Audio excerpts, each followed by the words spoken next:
Team India మాజీ captain Sourav Ganguly నేడు 50వ పుట్టినరోజు జరుపుకుంటున్నాడు.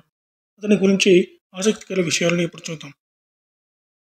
భారత క్రికెట్ బీసీసీఐ అధ్యక్షుడు సౌరవ్ గంగూలీ నేడు 50 ఏళ్లలోకి అడుగుపెడుతున్నారు. 90లలో సచిన్ టెండూల్కర్ అవార్డును తట్టుకుని నిలిచిన గంగూలీని ప్రిన్స్ ఆఫ్ కోల్కతా అని పిలుస్తారు. ఈ పేరుతో పాటు దాదాపు మరికొన్ని నిక్ నేమ్స్ కూడా ఉన్నాయి.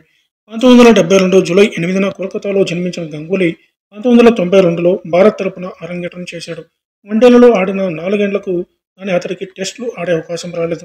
90వ దశకంలో గంగూలీ తన బ్యాటింగ్ విన్యాసాలతో అందరినీ అలరించాడు. సచిన్తో పోటీ పడుతూ పరుగులు చేసిన గంగూలీకి నిక్ నేమ్స్ చాలానే ఉన్నాయి.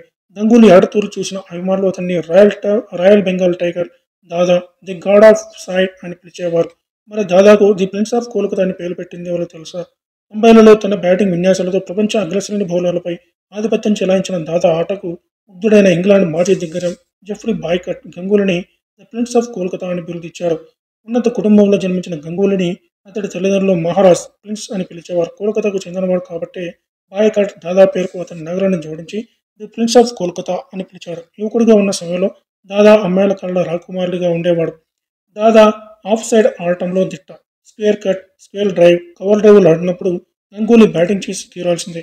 ఇక ఫ్రంట్ ఫుట్కు వచ్చాడంటే బంతి స్టాండ్స్లో ఉండాల్సిందే.